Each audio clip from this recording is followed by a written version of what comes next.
সোনা দীপাকে মা বলে ডাকছে। এটা দীপা শুনে বলে, তুই কি বলছিস? হ্যাঁ বন্ধুরা, বিস্তারিত জানতে ভিডিওতে লাইক করে দেখতে থাকুন। অনুরাগের ছোঁয়া সিরিজের আগামীকালকের এপিসোডে আমরা দেখতে পাবো যে সূর্য আর সোনা মিলে চলে আসছে উর্মিদের বাড়িতে। উর্মিদের বাড়িতে এখানে এসে দেখে উর্মির ছেলে কান্নাকাটি করছে। তখন সোনা বলছে, কান্নাকাটি কেন করছো? আমার মা যখন বলেছে কাকাইকে ছেড়ে আনবে, তখন তোমার বাবাকে ঠিক ছেড়েই আনবে, কারণ আমার মা যেটা বলে সেটা করে। তো এসব শুনে দীপা সেখানে চলে আসে। দীপা এসে বলে, কি বলছিস তুই আমাকে মা বললি? তখন সোনা কিছু না বুঝতে পেরে বলে, হ্যাঁ আমি বলেছি তো, কী হয়েছে? তুমি তো আমার মা, আর আমাকে তুমি মেরে ফেলার চেষ্টা করেছো, এটা তো আমি বলিনি। তাই আমি তোমাকে একবার দুবার মা বলতেই পারি। এসব শুনে দীপা কষ্ট পায়। তারপর উর্মি বলে, তুমি এইভাবে আমার দিদির সাথে কথা বলবে না শোনা, কারণ তুমি আগে এক শোনা ছিলে আর এখন খুব পুরা পাল্টে গেছো। তাই তুমি তোমার মাকে এভাবে অপমান করতে পারো না। তখন শোনা বলে, আমি আর মা, আমি যাই ইচ্ছা তাই করতে পারি, তুমি এখানে কথা বলছো কেন?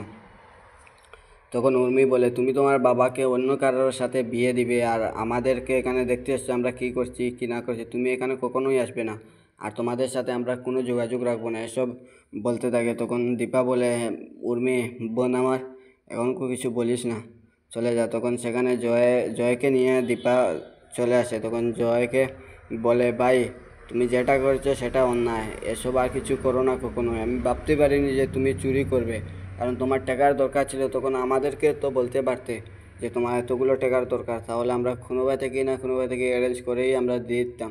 কেন তুমি চুরি করতে গেলে?